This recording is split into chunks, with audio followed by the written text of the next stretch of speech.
welcome back to Bellissima Beauty and Madness. As you know, I am Bellissa, Nashara Bellissa, and this is my beautiful podcast. Today I have one of my sweet, sweet friends with me. His name is Jimmie, but I think I will let him introduce himself and then we'll get it rolling. Here is just about vibes, getting to know each other more, talking, gisting, and just talking and saying the things that you don't say. Right, so basically, ladies and gentlemen, boys and girls, mamas and papas, I am Jimmie James Akinsola. But for the sake of less names, I am Jimmie, the entertainer, king of football, the actor, the influencer, the guy. He said it. You get it. You get it all.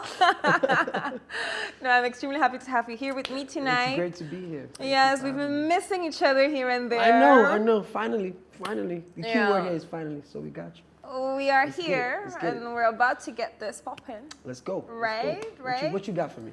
No, actually, I will have some questions here and there. We'll be discussing about things. You are also allowed to ask me whatever it is that you want to know. You know I will. I don't know what to expect, but I'm definitely expecting some things here and there. I got you.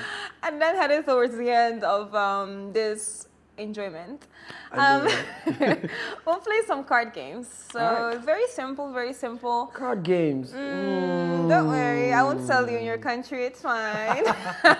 Maybe when you come to my country. I've been trying to get to Curacao for a minute, so yeah. That's fine. I'll take you on holidays. Don't worry. Please, my people. Yeah. She said it. Yeah, you can hold me to it. Don't worry. I'm holding you to it, definitely. So this time I'll give you the ball. All right. What do you want to talk to me about today? Okay, so one of the topical things I've always wondered, as an influencer that you are, as a beauty queen as you've been, as supposedly a fashion icon, as it might be leading up to, you're getting. Yeah. They don't know it yet, but you are. They've referred that to me a couple of times now. Yeah. Being who you are, what's the most difficult part of being who you are? I have a couple of answers to that, right? Because even the term influencer for me, it's new. I don't really consider myself an influencer, but I do set trends. So the new word I learned recently was thought leader. Yeah, that one, I like him more, a thought leader. So I've made a conscious decision now to be posting more, to be showing more of my life, right? More of your personality. Yeah, more of my personality, like I was telling you earlier today. The part of the beauty queen, I've been doing it since I have a memory. I started modeling when I was 4, which is a very long time. That's about to be, 11 years? Wow. No. 21 years. I'm like, yo, you're 15? No, oh my God, ha. Sorry. No, 21, yeah. So it's everything I've ever known. But all with all, I think the hardest part, or at least the thing that I had most difficulties with during this journey was that people never really knew who I was. People have certain expectations from you, or you must hold this specific standard, or people are supposed to see you only like this or like that. You can't be anything else but exactly. For an example, while I was doing Miss Curacao for Miss Universe or Miss World, both of them, you're not allowed to go out. Right? Wow. Even if I want to go out, okay, please, I must let my national director know, or my chaperone, okay, I'm headed to this place, I'm headed to that place. So it was. So while we're on that topic, since you've given me the ball, guys, it's my show right now. Anyways. No, it's my show. You're my guest, okay? Since I have you on the hot seat, there are a couple of questions that pop up. I don't know if other guests you've had on the show have asked you this. But, a couple of questions that come up when it comes to beauty pageants. Yeah. As the show is, we're going to ask the questions that you probably won't be asking when you see her. But I'm here. I got her. You got them, but go on. Now, how would you say the myth or the idea that, beauty pageants are just done because some men are trying to take advantage of the women, or the women have to sleep with the judges for them to actually make progress. So I'm asking you this as someone who's experienced it from a national level to an international level, and now you're in a different country as well. So how would you say that is a myth or it's fact? So there's both truth and a myth to it, and definitely a lie now. I'm going to give you a bit of history. So when beauty pageants started a century ago, 2 centuries ago, it was definitely about wealthy Taking men. advantage of Not even okay. Taking advantage now, yeah. We can say it like that. But it was about wealthy men finding a wife. You know. Oh. Yeah. Okay. About finding a wife. You know, billionaires. You know, oil magnates. Okay, let's get our beautiful women together. Yeah, show your talents. Show that you are fit, that you're beautiful, that you can speak, that you can sit, that you can act properly. So that's how it started. That's the history of pageantry. Correct. But then with the years, it started to evolve, you know, especially when women became more active in terms of, you know, having their own voice, making their own decisions. Equality became an issue. Yes, exactly. And now it became about women showcasing their beauty because they want to and showing their talents, right? Obviously, beauty, I call it, it's a blessing and a curse. Because obviously the first people that will actually approach you, or at least that's my philosophy, are always the wrong ones. It's not like a decent man is going to randomly walk up to you like, yo, babe, what's up? It doesn't work like that. So it's usually the toxic ones or the people with bad intentions that are bold enough to just make that move. Exactly, because what do they have to lose? But I'm happy to see that there's a lot of development coming to it because we are more protected. Right? And at the end of the day, if you want a man to toast you because of your beauty pageants right now, it's definitely your choice. It's not by force. So basically the woman has the power to use her position for whatever she chooses to use. Exactly, because I've seen pageant sisters using it for business. I've seen pageant sisters using it to ask, you know, to go up the ladder in terms of to become a socialite social climbing. Yeah, social climbing. That's right. Or if she wanted to be more involved in philanthropy, or because she wants to do politics. I mean, you must use it to your own advantage. Because you only have max 2 years, 1 year, 2 years for you to, you know, choose everything out of it. There's someone else to replace you. Yeah, exactly. But then, for an example, I remember I'm half Colombian, half Curaçaoan, right? Wow. Yeah. That explains the beauty, guys. Stop it, you. Stop it, you. But there, the beauty pageant culture is totally different. So, oh God, I love my countries, love them. But on that side, things definitely went a bit off the rails, right? Some women would intentionally give themselves up. Yeah, to get the highest bidder, to get the highest sponsor. Cartels would, you know, consciously go to these organizations. I want the best babe to become my person. You know, I will sponsor her, bring her to a hotel room. We'll discuss how it's gonna go, etc., etc. Wow. You know, I saw these girls getting cars, getting apartments. Their lives changing completely, but at the end of the day, they will still end up in depression. They will still end up not fulfilled. So it all depends on what you use it for, man, to be honest.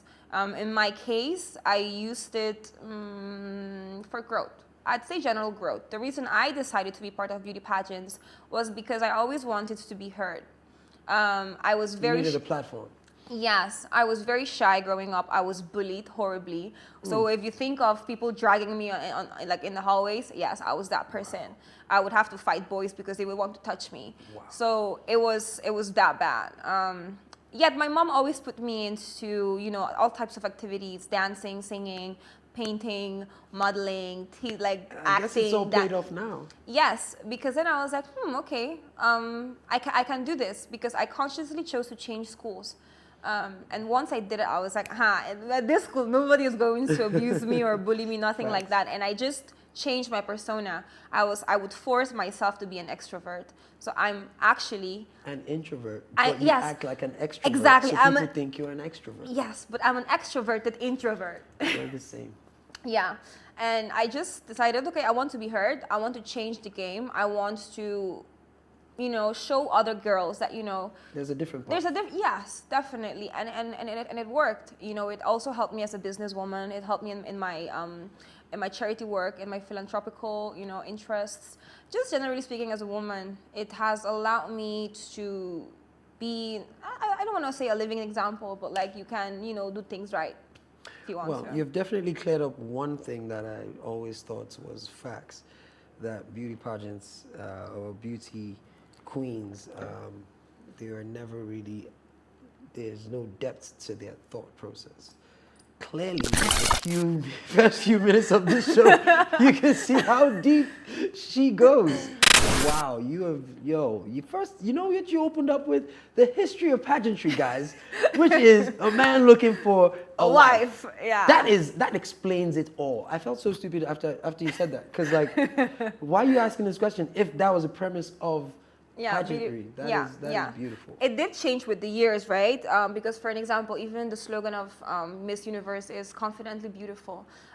You have beautiful girls looking like no dolls. confidence. But no confidence. They have no substance. You will ask them, okay, what do you want? And then that typical answer, world peace. But,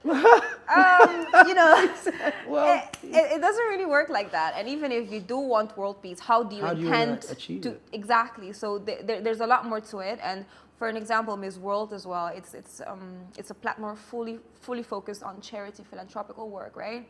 So you have head-to-head challenge where you have to be having discussions. You have beauty with a purpose. You must list a huge charity project in your country or internationally. You need to be auctioning things, and it's different. Like there's no even a real swimsuit competition. Wow. It's all about your substance. Yeah. Wow. So it has changed totally. It's evolved, really. Yeah. I've not seen one Miss Universe, Miss World, Miss Supranational, Miss International, Miss whatever it is. And like any current queen, I've not seen one that has not that does not have sense. They know how to answer. They know how to hold themselves. They know how to carry themselves. They'll give you. Okay, so let me, segue from that and still have you on the hot seat. Very difficult to keep me on a hot seat. I know, but you're still there for now because you're hotter than the seats. Let me just say that. In reference to your experience, because you've spoken so glowingly about, the pageantry world and everything involved in it, in your experience, how can you impact on the next generation? So in essence, what you've the knowledge you've given me now about, how the Miss World works, how Miss Universe works, how, it depends on how you use your positioning to get what you want.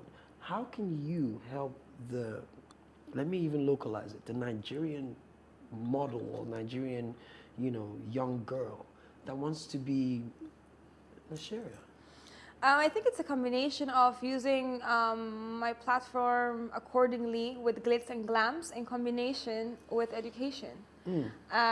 Because obviously nowadays the younger generation it's not like they're very keen.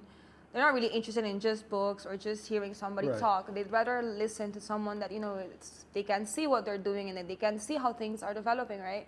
So actually that's how one of my favorite project started, which is Pageant House. Pageant House, it's a big project, but I will narrow it down to you. It's basically an application where we're going to be giving beauty queens, models, actresses, everybody, like every woman mostly in the entertainment industry, a safe space where they can learn about, how to become this, which are the paths that you must take. Skills, basically. Yes, exactly, and especially to protect them from human trafficking, because unfortunately, it's an industry where you can easily be led into, the wrong direction. But obviously, that will take a bit more of time because it doesn't happen overnight. But in the meantime, actually, even via this podcast, by talking, bringing in beauty queens, trying to share a bit more of my mind, because as I said, I never really showed my personality because I had limitations. But right now, I'm changing the game again. Changing the narrative, baby. Exactly, changing the perspective. So just to be talking more, let them know me more for who I am, and not only when you see me in a cute dress or being the fashionable person that I usually am. No, I have thoughts, I have opinions, and I'm about to give them. So whether you like it or not, you're going to get it. Exactly. So yeah, it's a combination. It's a combination, and I mean, it's very well targeted because you can only speak about areas you are very well experienced in. Exactly. and you've been through it not just as an observer but as a participant. Yeah. A lot of people have an opinion from an observer point of view. You've never really been in that field for you Yeah. to be able to critique or criticize the people that have gone into it with their full chest. Yeah, exactly. You're sitting behind keyboards typing messages. Typing, yeah. And you've never really actually stood in front of an audience. You don't know how it Bearing your feels. body, and then they're asking you to come up Exactly. with ideas. Being judged, yeah. And just being judged, you know what I mean? You've enlightened me wholly, because to be honest, in everything you've said, you haven't even made any reference to the physical attributes that are required for someone to participate in this. You're more about the mental. Definitely. And you're deeper than you look. Let me put it that way. Yeah, it You gets show me very a deep. different depth to you. Yeah, it gets very deep, especially because next to those things, right, I'm also a coach. Right. So I do coach women, ladies that are interested in going into beauty pageants, and they can tell you I don't necessarily focus on the outlook, because you can be beautiful, but there are probably 80 more girls on the same stage with you that are also beautiful. So what makes you different? Yeah, exactly. And I've got nice successes. Like one of my girls, she won Miss Teenager Universe of the world, Miss Teenager Universe, won national competition. So yeah, I mean, trust me, beauty is okay, but knowledge, intelligence, charisma, grace goes a long way. You're open to coaching not just Colombian and Curacao ladies, but Nigerians of and course, other of course. nationals as well? Yes, I joined one of my girls, Adeze. She just came back from Poland as well. She represented Nigeria, beautiful girl. And yeah, I carried her with me as well. So you see, I'm open for all countries, really. It's all about adding value to the female gender. Well, you're adding value to people's podcast life with this particular show. So let me hand your show back to you now. What you want? Okay, let me Because start. you just switch roles so quickly, we could forget it's your show. No. Trust me, you could never. Can't you see me? Can't you see I me? got you. Can't you I see got me? you. No, but how would you describe yourself? You told me a bit about how you were, involved, or how you were introduced into the industry. Yeah. So how would you describe yourself then and now, and where do you see yourself in say 5 years? Okay, how would I see myself? The use of the word jack of all trade and master of none. That phrase has always been, I've always tried to change that narrative. Okay. Now, because, like they say, you're a jack of all trades, it's because you're able to do it. Mm-hmm. For a reason. You have the skill and the talent for you to be able to be relevant in almost every sphere. One of the things that I've been able to understand that is going for me or helping me progress amongst my peers is that I'm not necessarily dependent on one particular field of expertise. Yeah. As I said to you earlier on in the intro, I'm an actor. I'm a TV presenter that works for Super Sports and ESPN. I'm also an influencer because of my presence within the nightlife circle. I'm a brand ambassador, which means you are upholding different philosophies of an entire company that has identified you as being in tandem with their image, or the image they want to project. I would say I'm Jimmie the entertainer. I see myself as an all-round entertainer, a well-rounded entertainer. Okay.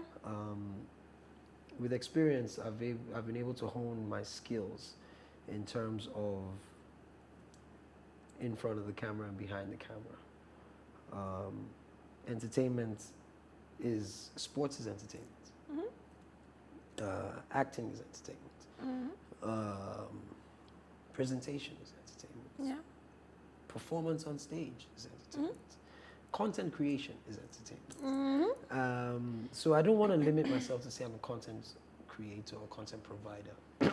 You're an entertainer. I'm an entertainer. It's all connected. Yeah, and as an entertainer, I give myself time to focus on one particular space and get to either the peak or the pinnacle or the Mount Everest of that field. If you shoot for the moon, you only fall short by this much. Yeah. So I shoot for the moon and beyond. And for beyond, every, for exactly. every field I get into. Say I want to be a presenter. Well, I want to be an award-winning presenter internationally, not locally. Exactly. I want to be a hype man. I want to be the best hype man in the world, not just Nigeria, but in the world. So that means my orientation and the way I build myself and the way I prepare myself for every event has to be that of an international outlook. Yes. Exactly. So like when I started presenting on the radio in 2009, I had a wealth of knowledge of watching and listening to radio presenters from the BBCs to the ESPNs to the Super Sports to the Sky Sports, even NTA at the time. So people will hear me say NTA, I'm like, what do you learn from NTA? But I learned a lot of how not to do certain things. Okay. No I got where you're coming from. No shots fired. I'm like, But don't kill me, guys. So yeah, I learned from, I used those platforms or those media as a yardstick for where I want to be. For example, if I see something, it's left for me to go and understand how that thing works so that I can be able to either replicate or improve on what that is. makes sense. If you can't be better than, at least be as good as, so that the standard doesn't drop. Do you know what I mean? If you say you want to copy something, maintain the standard. Yeah, don't go below. Don't go below, so that the person that has that standard now, you're creating such a gap for that. So and the only way you can have such standard is by way of hard work and practice. Consistency. I mean, Yeah. be focused. Yeah. Deliver. And for you to maintain your focus, you have to practice your craft.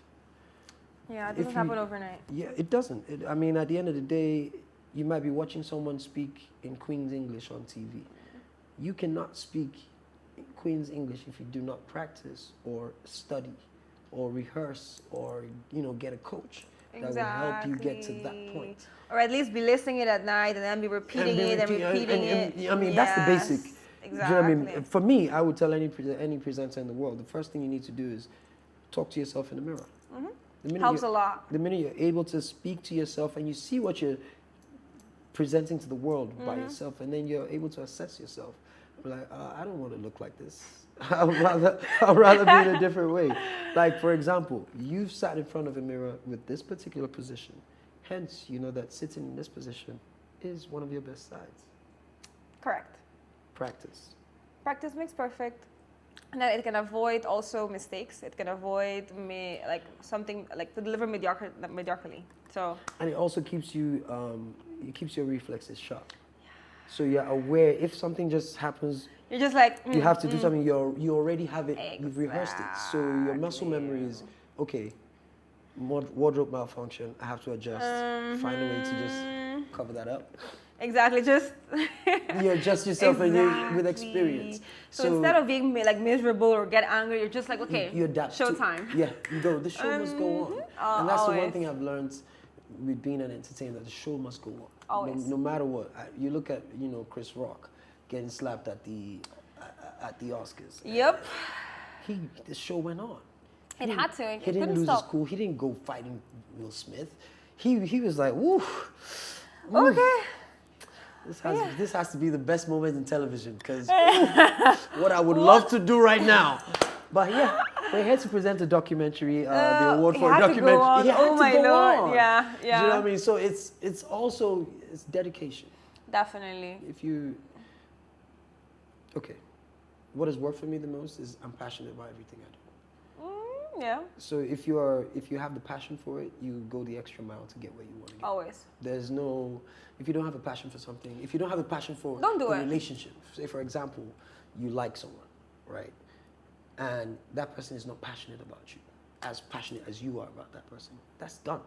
That's done. It's done. Throw it in the bin. It's done because you're not on an equilibrium. You're at a losing point. If your passion level is here and the person is giving you this level, It'll of bring you passion, anxiety, depression, you'll be expecting and things from that person that they would never give you. and when you know, you know. Do you understand? And so when you know that this is not working, So passion drives a human being to do more than they are able to. Than your ability can carry. Yeah. Because of passion, I give you, for example, while you're having sex. You're having sex with a plus size babe. Normally, you won't be able to carry certain things. But because of the passion involved, You will carry you her. will lift her up. Let her know that you are not only Samson, but his senior brother. You understand? And that's passion for That's you. it's passion. It's passion. Passion will drive you crazy. You will feel the pain the day after. It's later on, you're like, hey, baby, my back. How? Okay. Let me lie down for a minute, man.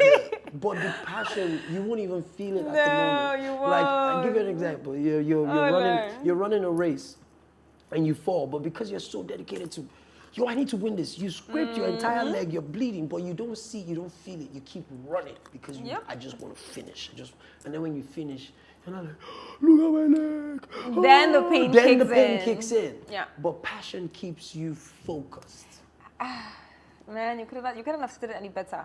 People underestimate that. I mean, even on your most sad days, as long as you have passion to achieve something, you will get it done. You get it done. Regardless. You get it done. So I've also discovered that, when I have a timeline or a deadline to meet, say, we need to get this production ready by 5 p.m. You will be ready by 4 p.m. It will be done. Because you have no It's choice a must. but to get it done. So your focus is on delivery. And that's you using your passion to not fail. exactly. I can't afford to fail. So that's what drives you to meet your deadlines. Some people work better when they are Under pressure. So it's that pressure that brings out the passion for them to And succeed. the best out of it, because sometimes you see some people working maybe months on something, but then the person that had maybe 1 week prior to it. Get it done. And he would do it right. Yes, exactly. It's not Because- about just doing it, but doing it right. Yeah, because most of the time, if you don't have the passion for it, you ignore some certain things that you should check. Yeah. Say, for example, you would normally, before you start shooting this kind of show, you do your sound check. But if you know that, look, we can't get it wrong, you do all those checks. Sound check, sound good, please, is audio rolling, tape rolling, camera 3, everybody in sync, you ready? Is my makeup on point? Everybody good? Is my hair fine? But if you don't have the passion for it, you just come here like, yeah. Okay, let's go. Let's go. Hey guys, what's up? Baba, we never give you mic. So, sorry. I bring the mic. And then you're dragging. There we you're go taking again. do you know what I mean? Please. Everything just gets longer if you're not driven by passion. Yes, Or have a deadline. Or something is pushing your limits. exactly. You have to have, something pushing you. Because you automatically like the eye for detail as well. And details, I think it actually makes a huge difference. Some people say it's OCD, but it's not. It's just wanting excellency, wanting, should I call it perfection? Please cheers to that, please. In the search of perfection. I love it because that, for me, it informs almost everything I do. Yeah. Like you said, why are you on time? You're always on time. I know. This is the first time I see a Niger person, not even man, person, that, he's like, I'll say 20 minutes away. I was like, and 20 minutes away, it's not even the time. It was even like before. 5 minutes before the time. It wasn't 5, it was like 10. I was like, me, I'm becoming Nigerian. No, but you see, also, what helps is relationships. Now, if someone knows that you value their time, they have bigger respect for you. Yeah, true. If someone knows that you don't want to waste their time, you take their timing, you take their word serious, then they would be willing to do things even for you as well. Correct. So most of the things that a lot of people ask me, Jimmie, how come not only you are doing this job, you are doing that job? Why are they giving me these opportunities? It's because of the relationships I've built over time. Relationship management. Exactly. Now, because of the way I manage those relationships, and I'm able to not let them feel like I'm taking advantage of them, or I feel like they need me more than I need them. I'm treating them as they should be treated. Yeah. They value You more. me more, and then they say to me, Jimmie, we want you to do, even though there might be other people more qualified to do that Yeah. particularly. But because they know that you're going to be dedicated, you're going to be on time, you're going to take their work seriously, you're not going to play with it, they would rather bank on you Definitely. than someone that they know is great, but will always come late, will give attitude on set, would make everybody miserable, will be an asshole Will to be everyone. disrespectful. Exactly. Yeah. So they're like, you know what, we'd rather have Jimmie, who's friends with everyone. Decent man. Yeah. Sensible human being. I mean, it's quite handsome too. Small. That's what I'm saying. He's a good guy. You know what I'm saying? Good guy is what we're working with. So, I mean, those are the things that for me, I've tried to focus on to help progress in this crazy world we call the entertainment industry. Especially in Nigeria. Oh yeah, It's yeah. different. I mean, I've traveled a bit, right? I've done my traveling, but I've not seen a place like Nigeria. Ah, yeah. I doubt if you will. I don't think I will ever. Anyway. Even when they start commercial flights to the moon, you will not see a Nigeria day. Unique, one of one. Man. Right, Nigeria. You don't have to. So for that, how would you describe, so you're in the nightlife, right? How would you Yes. describe the nightlife in your city, Lagos? Okay, so everybody ready? Cameras rolling. All right, let me spill the tea. Nightlife in Lagos is